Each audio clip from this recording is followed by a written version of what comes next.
আমি বাংলাদেশ থেকে আজকের বিশ্বের অন্যতম পরাশক্তিধর রাষ্ট্র, আমি বলবো মাত্র ২৭,০০০ বর্গ মাইলের অধিকারী ইসরায়েল রাষ্ট্রের যারা কর্তৃপক্ষ আছেন, বিশেষ করে নেতানিয়াহু, ওনার কিছু কথার পরিপ্রেক্ষিতে আমি কয়েকটি কথা বলতে চাই। আমরা সোশ্যাল মিডিয়ার মাধ্যমে মিস্টার নেতানিয়াহুর কিছু কথাবার্তা শুনতে পাচ্ছি। একজন রাষ্ট্রনায়ক হিসেবে বা রাষ্ট্রপ্রধান হিসেবে তিনি অনেক সময় কথা বলেন যেগুলি জাতীয় এবং আন্তর্জাতিক আইনে সেগুলি আপত্তিকর। তবুও যেহেতু তারা এখন স্বাধীন রাষ্ট্র হিসাবে স্বীকৃত, যদিও মুসলমান অনেক রাষ্ট্র তাদেরকে স্বীকৃতি দেয়নি, তবু তারা সেগুলি বলছেন একজন রাষ্ট্রপ্রধান হিসেবে, জাতির একটা প্রধান হিসেবে। এর পরিপ্রেক্ষিতে আমাদের কিছু কথা আমি বলতে চাই। সেটা হচ্ছে তিনি তার জাতির উদ্দেশ্যে যে কথা বলেছেন যে তারা ইসরায়েলটি পেয়েছে অনেক কষ্ট করে, সাধনা করে, তারা কোনো কারো করুণায় নয়। তারা বলছেন বা ইয়াহুদিরাও মনে করেন যে এক সময় তাদেরকে আরব থেকে নাকি মুসলমানরা বিতাড়িত করেছেন, মদিনা থেকে বিতাড়িত করা হয়েছে, সারা দুনিয়াতে তারা হত্যাকাণ্ডের শিকার হয়েছে।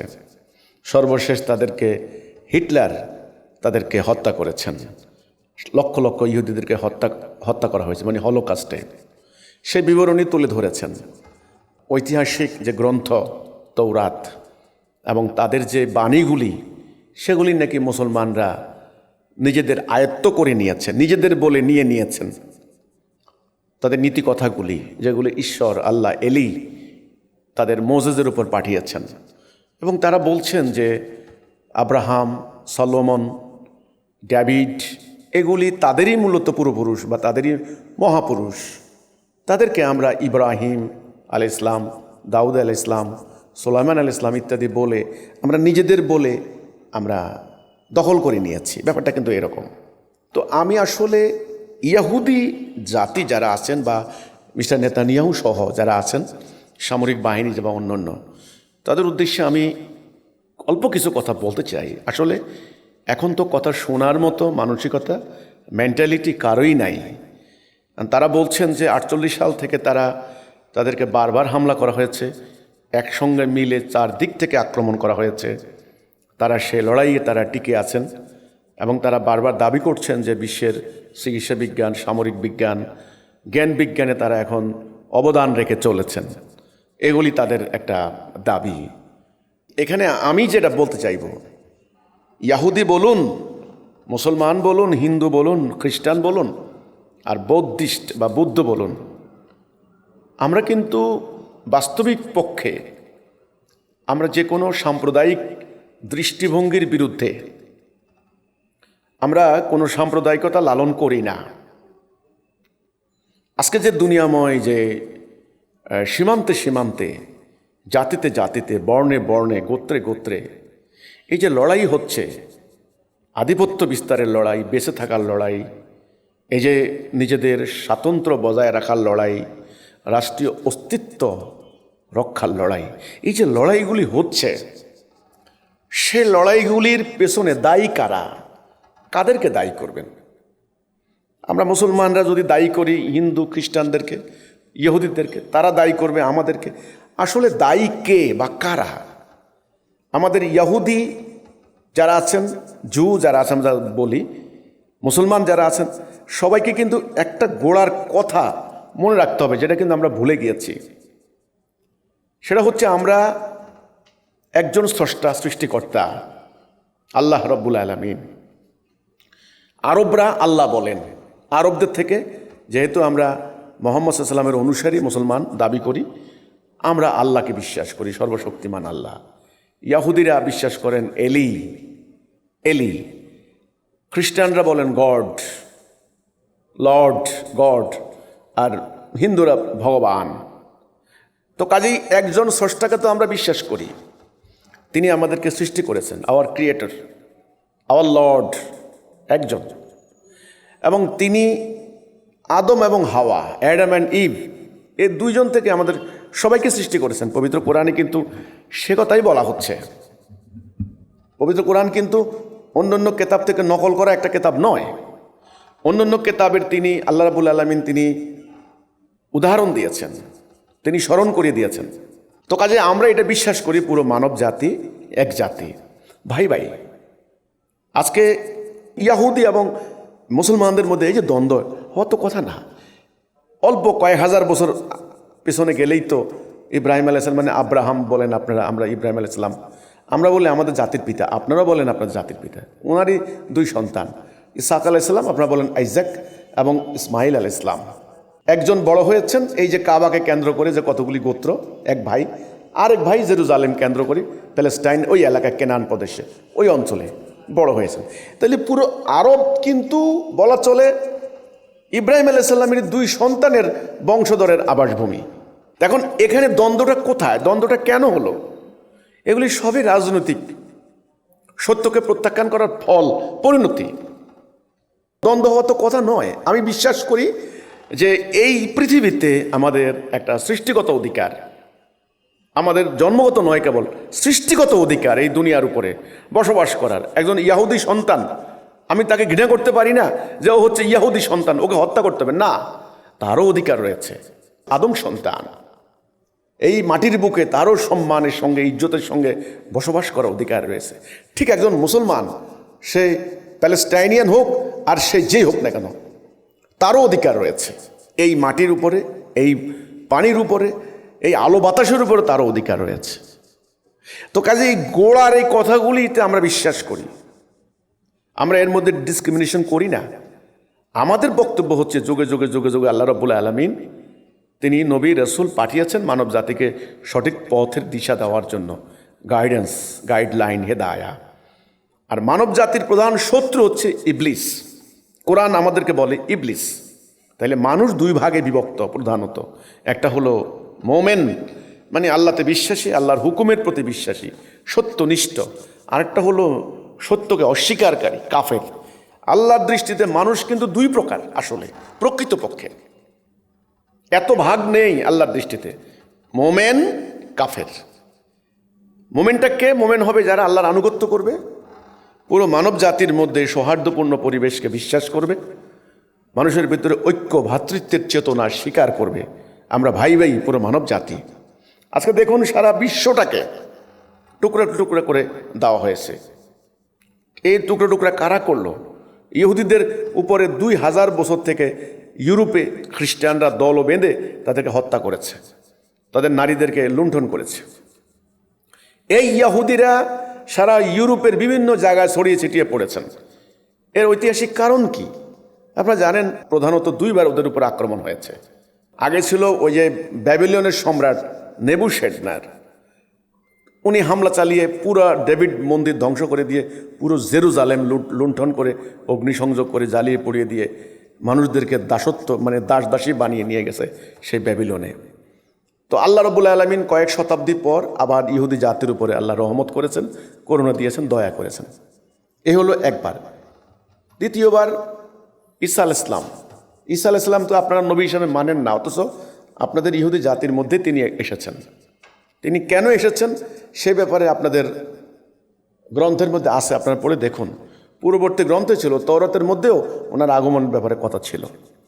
ওনাকে আপনারা মানেননি, আপনাদের আলেম ওলামারা, মানে রব্বাই সাদ্দুসে যাদেরকে বলা হয়, আপনারা তাদেরকে মানে না। রব্বাই মানে আমাদের রব, অর্থাৎ আলেমরা হয়ে গেছে ধর্মগ্রন্থের মূল ব্যাখ্যা দানকারী।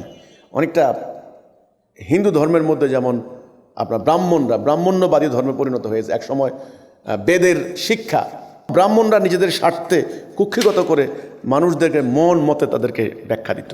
বৌদ্ধ ধর্মের অনুসারী আর হিন্দুদের এই ব্রাহ্মণদের অনুসারীদের মধ্যে ভারতবর্ষে যুদ্ধ কিন্তু কম হয় নাই। ঈসা আলাইহিস সালাম আসলেন আপনাদের মাঝে, জিসাস ক্রাইস্ট, তিনি তাদেরকে আবারও আসল শিক্ষা ফিরিয়ে নেওয়ার জন্য। কিন্তু আপনারা ইহুদিরা তাদেরকে স্বীকার করলেন না, ওনাকে স্বীকার করলেন না। ওনাকে হত্যা করার জন্য আপনাদের আলেমরা ষড়যন্ত্র করলেন। শেষে যাই হোক, আমাদের বিশ্বাস মোতাবেক ওনাকে আল্লাহ তুলে নিয়ে গেছেন, আর খ্রিস্টানদের বিশ্বাস মোতাবেক ওনাকে ক্রুসিফাইড করা হয়েছে। তো ওনার অনুসারীরা পালিয়ে ইউরোপের বিভিন্ন জায়গায় চলে গিয়েছেন। সেখান থেকে শিক্ষা পলের মাধ্যমে পুরো ইউরোপে বিস্তার লাভ করেছে। তো রোমান সম্রাট টাইটাস আবার এই ইসরায়েল আক্রমণ করে জেরুজালেম লুণ্ঠন চালিয়ে পুরো ডেভিড মন্দির দ্বিতীয়বার ধ্বংস করে দিয়ে লুণ্ঠন করে ইউরোপে নিয়ে গেছে। তারপর থেকে ইহুদিরা বিভিন্ন ইউরোপের বিভিন্ন পাড়ায় মহল্লায়, শহরে, নগরে, বন্দরে ছড়িয়ে ছিটিয়ে তারা ব্যবসা বাণিজ্য করা শুরু করে দিয়েছে। এখন আপনারা যে মনে করেন যে হাজার হাজার বছর আমাদেরকে হত্যার ষড়যন্ত্র হয়েছে, আমাদেরকে মারতে পারে নাই, আমরা এখন টিকে আসি, সামনে টিকে, হ্যাঁ এটা প্রাকৃতিক নিয়ম। তো আমি তো বলি, আমরা মুসলমানদের, আমি তো নিরপেক্ষ কথা বলি, আমি মুসলমান বলি আমি অন্ধ হয়ে যাব, বিষয়টা তা তো নয়।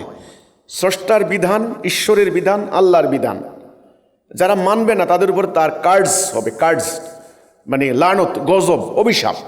আমি মনে করি ব্যক্তিগতভাবে এটা একটা আমাদের বিশ্বাস যে একটা কার্ডস আছে, ঈশ্বরের কার্ডস, আল্লাহর কার্ডস। গজব, লানত, কোনো জাতির উপরে লানত কখন পড়ে? যখন তারা নিজেরা স্বার্থপর হয়, নিজেরা মানবতাবাদী না হয়, নিজেরা অন্যদেরকে সহ্য করতে পারে না, অন্যদের মতামত সহ্য করতে পারে না, সুদভিত্তিক অর্থনীতি চালাবে, ব্যবসা বাণিজ্যের নামে লুণ্ঠন করবে, ন্যায় নীতির ধার ধারবে না, তাদের খুব সংকীর্ণ দৃষ্টিভঙ্গির মধ্যে থাকবে, অশিক্ষা কুশিক্ষায় তারা নিমজ্জিত হয়ে যাবে, নিজেদেরও অধিকার থাকবে না, অন্যদেরও অধিকার স্বীকার করবে না, জুলুম করবে, নিপীড়ন করবে, প্রতারণা করবে, ধোঁকাবাজি করবে। এই কাজগুলি যারা করবে, এক কথায় আল্লাহর হুকুম মানবে না, এলি বা গডের হুকুম মানবে না, তাদের উপরে ঈশ্বরের, আল্লাহর একটা অভিশাপ পড়ে। আমি মনে করি এটা আপনাদের উপরে পড়েছে। হয়তো দ্বিতীয় বিশ্বযুদ্ধের পর কোনো কারণে এই কার্ডস, এই অভিশাপ আল্লাহ তুলে নিয়ে গেছেন, যে কারণে আপনাদের জ্ঞান বিজ্ঞানে এখন প্রযুক্তিতে আপনারা সমৃদ্ধ হয়েছেন, বা ঐতিহাসিক কারণে আপনারা বুঝতে পেরেছেন যে আপনাদের আর বিচ্ছিন্ন বিক্ষিপ্ত থাকলে চলবে না। আপনাদেরকে রাশিয়ানরাও কিন্তু হত্যা করেছে, জার্মানরাও, ফ্রান্স, ব্রিটিশ, কোনো জায়গায় কিন্তু বাদ নাই। পূর্ব ইউরোপের বহু রাষ্ট্রে আপনাদের কিন্তু গণহত্যার শিকার হয়েছেন। এই জন্য একটা আপনার হলো ডিকশনারিতে একটা শব্দ আলাদা আবিষ্কার হয়েছে, সেটা হলো পোগ্রম। পোগ্রম মানে organised killing and plunder of a community of nation. কোনো একটা জাতির উপরে, সম্প্রদায়ের উপরে একটা হত্যা, নির্যাতন, নিপীড়ন দল বেঁধে, এটার নাম পোগ্রম। এটা হয়েছে। ওখান থেকে হচ্ছে mob justice, mob killing, mobocracy, এ কথাগুলি কিন্তু হয়েছে ওখান থেকে। আমরা পাই তো ইহুদিদের উপরে এটা হয়েছে। তো এটা কেন হয়েছে? এটার একটা কারণ আছে, এটা প্র্যাকটিক্যাল কারণ আছে। আপনাদের ধর্মগুরুরা বা আপনাদের জাতির নেতারা, সামরিক নেতারা, রাজনৈতিক নেতারা বসে নিশ্চয়ই বিষয়টা উপলব্ধি করেছেন যে মেন কারণ হচ্ছে নিজেদের অনৈক্য, নিজেদের স্বার্থপরতা, অন্যদের অধিকার না দেখা ইত্যাদির কারণ। আমি মনে করব এটা আধ্যাত্মিক কারণ। তো আমি মনে করি মুসলমানদের উপরে এখন, মুসলমানরা যে মাইরটা খাচ্ছে, আপনার সারা দুনিয়াতে যে মাইর খাচ্ছে, জিংজিয়াংয়ে খাচ্ছে, উরুমচিতে খাচ্ছে, কাশগড়ে খাচ্ছে, মিন্দানাওয়ে, ফিলিপাইন, কাশ্মীর, হায়দ্রাবাদ, পুরো ভারতবর্ষ জুড়ে, চেচনিয়া, বসনিয়া, ক্রোয়েশিয়া, এই সমস্ত জায়গাগুলোতে, এরপরে আফ্রিকাতে, মধ্যপ্রাচ্যে, Libya, Lebanon, Iraq, Syria, Afghanistan, Iran, সর্বত্র মুসলমানরা, আমাদের এখানে মিয়ানমারের মুসলমানরা, এই যে সারা দুনিয়া জোড়া মাইর খাচ্ছে, এরও আমি মনে করি মুসলমানদের উপরে আল্লাহ তাআলার একটা কার্ডস, একটা অভিশাপ। কিসের অভিশাপ? মুসলমানরা হওয়ার কথা ছিল এক জাতি, ওয়ান নেশন। তাদের হওয়ার কথা ছিল মানবতাবাদী। তারা নিজেদের অধিকার যেমন নিজেরা প্রতিষ্ঠা করবেন, অন্য মানুষের ন্যায় বিচার, সুবিচার, অধিকার তারা নিশ্চিত করবেন। আদম সন্তানের এই পৃথিবীতে নিশ্চিন্তে বসবাস করার একটা নিরাপদ পরিবেশ তারা সৃষ্টি করবেন। এটা ছিল শেষ নবীর আগমনের উদ্দেশ্য। আল্লাহ রাব্বুল আলামিন যুগে যুগে যুগে যুগে নবীদেরকে পাঠিয়েছেন। তো সকল নবী রাসূলরা এক আল্লাহর পক্ষ থেকে এসেছেন। আপনারা যে বলেন যে ডেভিড, সলোমন, আব্রাহাম এগুলি আপনাদের সম্পদ, না না, ভুল। এটা আপনাদের সম্পদ নয়, এনারা মানব জাতির সম্পদ, এনারা মানব জাতির সম্পদ। এজন্য আমাদের ইসলামে কিন্তু আল্লাহর প্রতি ঈমান আনবে যারা, তারা শেষ নবীর প্রতি যদি ঈমান আনে, তারা আগের নবীদের প্রতি তাদেরকে ঈমান আনতে হবে। এটা কিন্তু আমাদের ঈমানের অংশ, তা না হলে আমরা মুসলিম হতে পারি না। কোরআনের প্রতি যাদের বিশ্বাস আছে তারা তাওরাতের প্রতিও তাদের ঈমান আনতে হবে, জাবুরের প্রতিও ঈমান আনতে হবে, মানে ওই ডেভিডের উপর যেটা এসেছে, তারা ইঞ্জিলের উপরও, মানে ঈসা আলাইহিস সালামের উপর যেটা এসেছে, ওগুলোর প্রতিও আমাদেরকে ঈমান আনতে হবে, মানে বিশ্বাস স্থাপন করতে হবে, অর্থাৎ সম্মান দিতে হবে, অর্থাৎ ইজ্জত দিতে হবে। এবং সেখানের যে বাণীগুলি, যেগুলি নৈতিক চরিত্র আমাদের ডেভেলপ করে, সেগুলো মানতে আমাদের ধর্মে কোনো বাধা দেওয়া হয়নি। তো আমার কথা হলো, আমাদের তো ঈমানের একটা ভিত্তি হচ্ছে যে রাসূলের প্রতি যেমন ঈমান, অন্যান্য নবীদের প্রতি আমাদেরকে ঈমান আনতে হবে, ওনাদেরকে সম্মান দিতে হবে। তো ওই নবীকে যদি ঈমান আনি, তাহলে সেই নবীর অনুসারীদেরকে তো হত্যা, নিপীড়ন, নির্যাতন করার কোনো মানে নাই, ইম্পসিবল। মদিনায় আপনারা যে হত্যাকাণ্ডের কথা বলেন, যে সেখানে তো মূলত যুদ্ধের কারণে হয়েছে। মদিনায় বসবাসরত যতগুলি গোত্র, তারা একটা চুক্তিতে মুহাম্মদ সাল্লাল্লাহু আলাইহি সাল্লামের সঙ্গে তারা আবদ্ধ হয়েছিলেন যে এখানে শত্রু হামলা করলে আমরা সকল গোত্র মিলে মদিনাকে সেভ করব, আভ্যন্তরীণ গোলযোগ হলে আমরা সবাই মিলে একটা কর্তৃপক্ষকে মেনে নেব।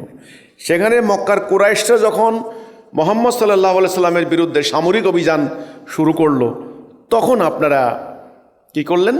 আপনারা মানে ইহুদিরা, তৎকালীন মদিনার ইহুদিরা, তারা গোপনে গোপনে গিয়ে কুরাইশদের সঙ্গে হাত মিলালো। তো এটা কি যুদ্ধ অপরাধ নয় কি? জার্মানি দ্বিতীয় বিশ্বযুদ্ধের পরে হিটলারের যে পরাজিত সামরিক অফিসার, সরকারের কর্মকর্তা, এদেরকে যুদ্ধ অপরাধে কেন শাস্তি দেওয়া হলো, মৃত্যুদণ্ড দেওয়া হলো? ঠিক তেমনি বাংলাদেশে যে 71 সালে যুদ্ধ অপরাধীদেরকে মৃত্যুদণ্ড দেওয়া হলো কেন?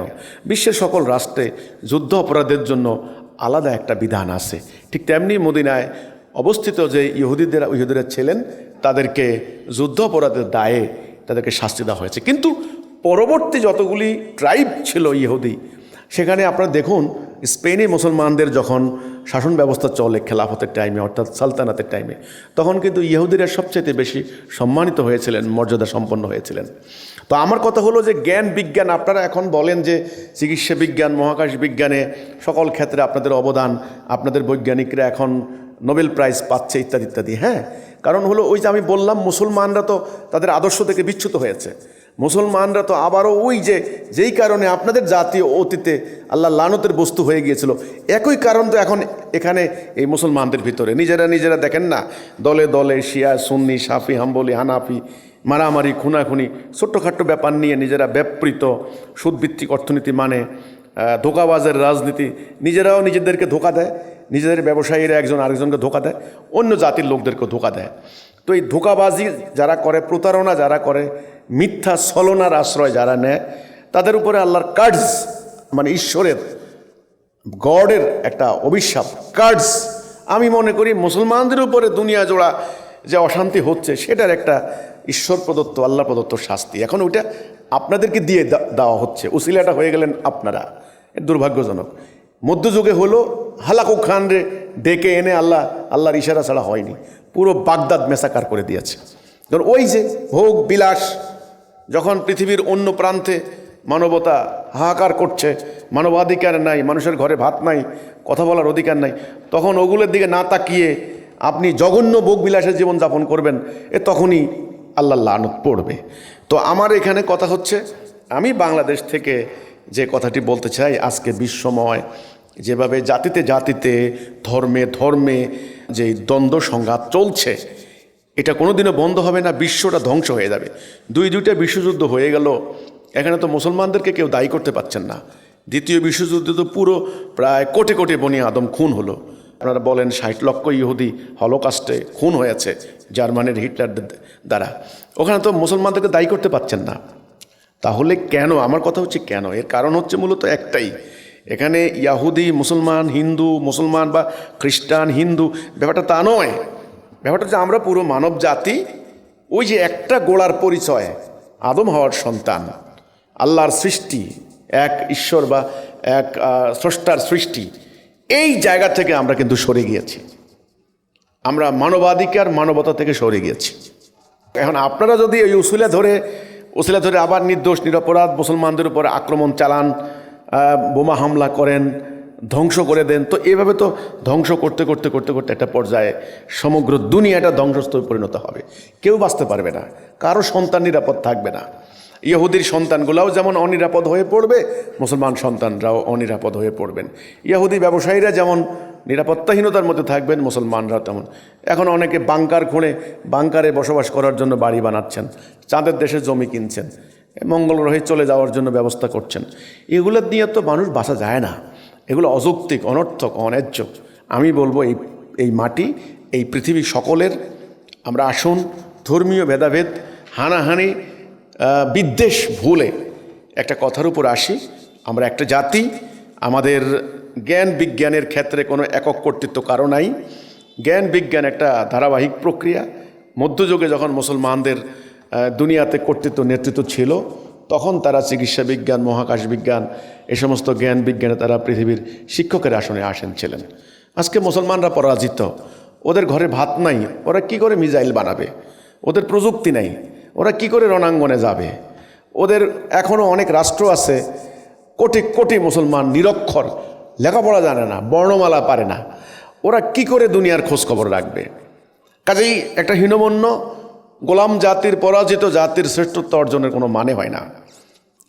তো এটাই হলো আমার কথাটা। আমি দেখলাম, আমি পর্যবেক্ষণ করে যেটা বুঝছি সেটা হলো এই প্যালেস্টাইনের ঘটনা নিয়ে পুরো আরব বিশ্বে ইয়াহুদি বনাম মুসলমান, মুসলমান বনাম খ্রিস্টান, এই যে একটা ভয়ঙ্কর তাণ্ডব লীলা, এগুলো সম্পূর্ণ রাজনৈতিক স্বার্থান্বেষী গোষ্ঠীর উদ্দেশ্য হাসিলের একটা ষড়যন্ত্র। আর ওই যে অস্ত্র ব্যবসায়ী, পরাশক্তিধর সাম্রাজ্যবাদী রাষ্ট্রগুলির একটা অস্ত্রের খেলা। কারণ তাদের ইকোনমি হচ্ছে ওয়ার ইকোনমি। তারা মিসাইল বানাবে, বুলেট বানাবে, অস্ত্র বানাবে, ট্রিলিয়ন ট্রিলিয়ন অস্ত্র তারা রপ্তানি করবে।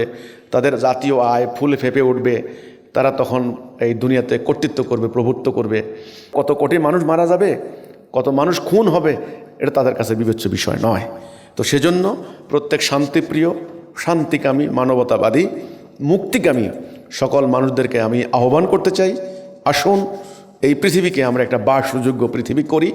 আসুন এই পৃথিবীটাকে আমরা সাম্প্রদায়িকতা মুক্ত, উগ্রবাদ মুক্ত, সন্ত্রাস মুক্ত একটা পৃথিবী নির্মাণ করি।